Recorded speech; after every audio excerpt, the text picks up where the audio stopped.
Hi and welcome to lesson 9 on how to produce a deep house record with me, Rob Webster.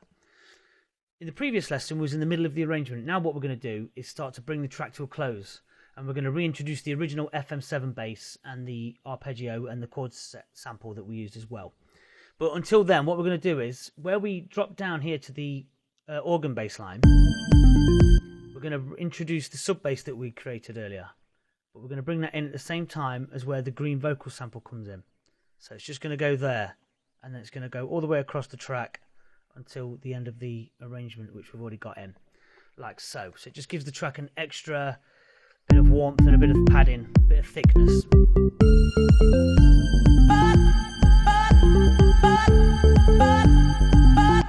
Okay, so we've got that in. Now what we're going to do over here, as I said in the previous lesson, I got you to do the vocal cut up on this one here. And I did my own. I'm not sure whether you copied it or if you created your own, which I encourage you to do so. Now what I've done with mine is, if you remember, I had all the vocals all cut up, and basically the little section in here, which is this sound, this O sound, which is this sound,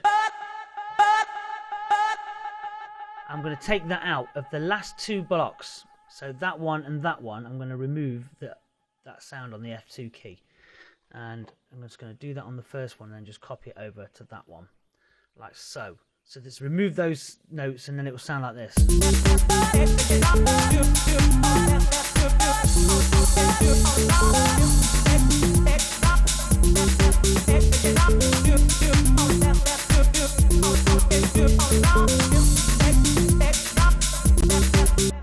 Okay, now what we need to do is we're going to add another little breakdown.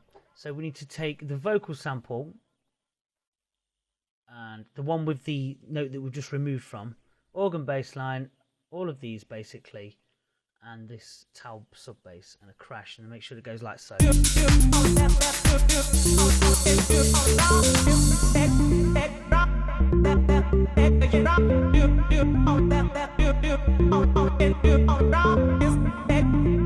And then cut the towel bass line, the sub bass, halfway.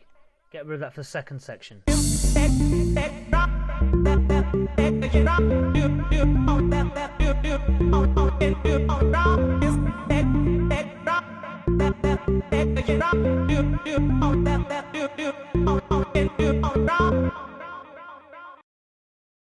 Right, what we're going to do is we're going to reintroduce the original bass line and arpeggio, but the way we're going to do that is we're going to bring in a sample of the chord sound that we used, which is this blue one here.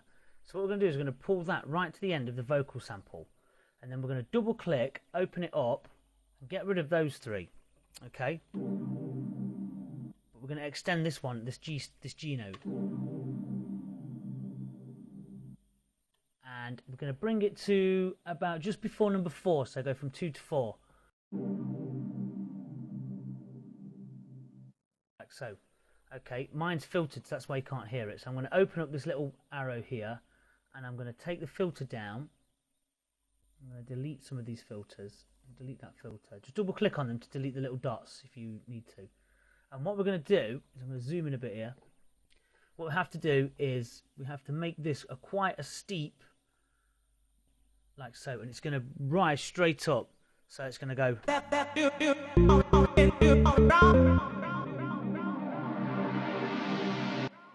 It's going to cut off there. So put it in there like so. And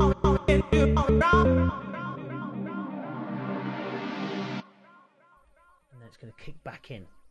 So, like that.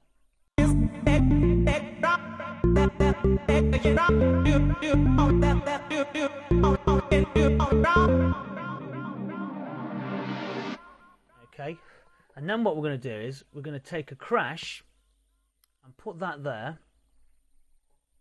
We're going to double click on it and we're going to reverse it down here, look. And then we're going to open it up, pull that in like so, and drag it right to the line. Let's get it right on the line like that. So it's going to go like this. And then the track's going to kick back in like so, okay? So we need to get the rest of the body. So let's get that and this section here. all of that there. Okay. So what we want, that is what we need, and we'll copy that. So highlight all of what you need, copy that over, and then bring it into the line. So right there, and Control and V. See if that works.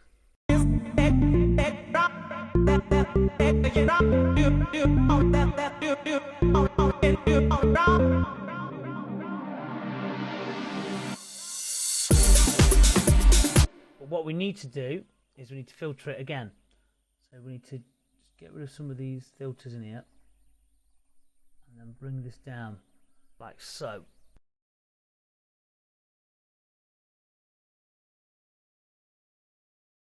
So hopefully that when it does that, it will filter back in gradually, and then we will filter it out at the end as well.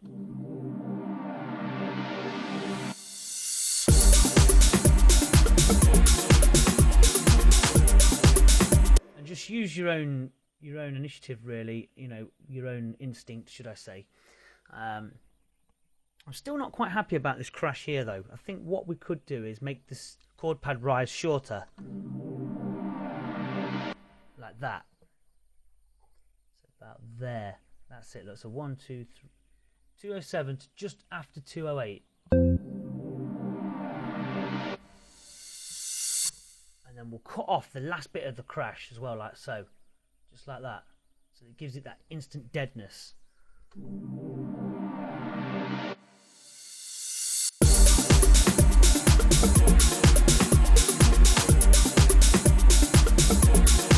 Works better, doesn't it? I'm sure you probably agree or don't agree, but I think that sounds okay.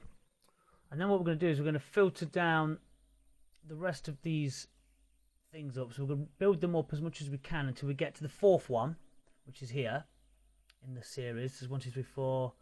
Rise that like so, and then gradually keep them up and then bring them down. So we're going to lose this chord sample in a minute, you see. Like so. Okay. And slowly bring it down to the end. Like that. So it fades out quite nicely. That should be okay. Let's just straighten that one out there and bring that down a level.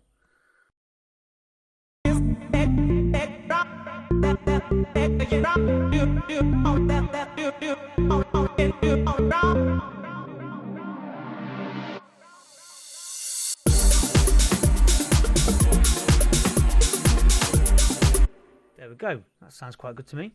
We're missing, though, the deep house perks, so we could throw those back in as well. The ones we did as MIDI. Chuck them in there, chuck them in there, and chuck them in there. Okay. Just quick save the project. Always make sure you keep doing that throughout, because you never know, things crash and stuff like that, and it's really frustrating when you don't save stuff. Although Ableton kind of saves your project anyway, but still. Okay, so what we need to do is, now we've copied the rest of that over, we need to copy everything again just twice, so 2 blocks of the kick and so forth, except the chord pad. So we don't need the chord pad anymore. So we'll pull that over and we'll do that. So it goes like this.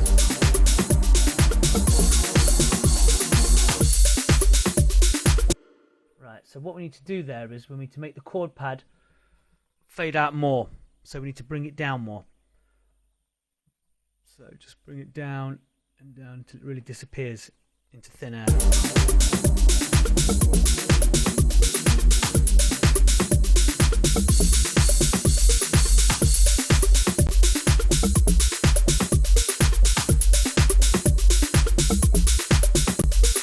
Okay, so next then what we need to do is on this section here we're going to get rid of the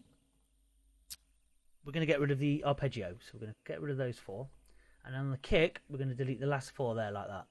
And put in 4 crashes, like so. So it goes like this.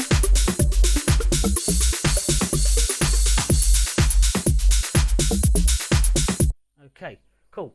And then on here, at the end, we're going to start getting rid of some beats. So let's keep the ride going, the shaker hats, the bass line. And what else can we put in there? The kick, obviously.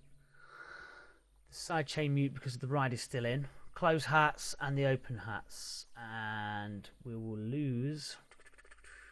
Let's lose the claps. Actually, no, we'll keep the claps in. Keep the claps going. We'll lose this deep house perk thing. And the same again, get rid of the last 4 kicks on there.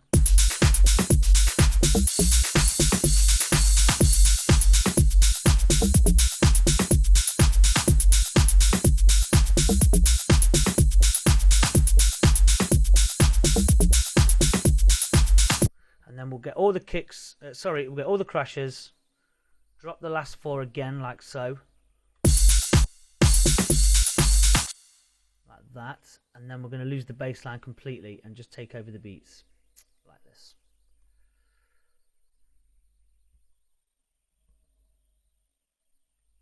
Like this.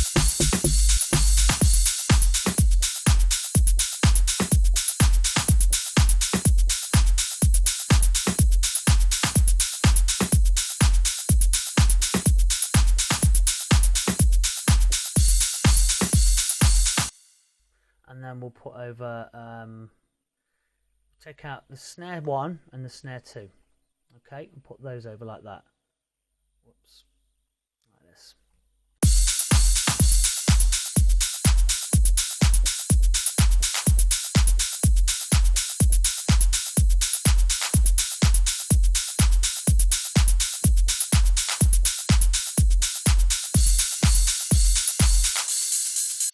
And then we'll put everything over except the kick. And then again, repeat the crashes at the end. And that should bring the track to a close. So there we have the arrangement in its basic rough form before we do any mix downs and things like that. So we recap on that. We've got the little breakdown done here where it came back over into the original bass line, and we've done more filtering on the chord pad, and we've brought the track to a complete close. So that's basically the rough outline of the track. What we're going to do is, in the next lesson, we're going to focus on the mix down and converting some MIDI over into audio for purposes of the mix down, which makes it bring out the loudness of things much more clearer than MIDI would, because we've got a few MIDI tracks here that could definitely be rendered. So thanks very much for watching. Any questions, just email me and I'll respond usually within 24 hours. Thanks for watching. Goodbye.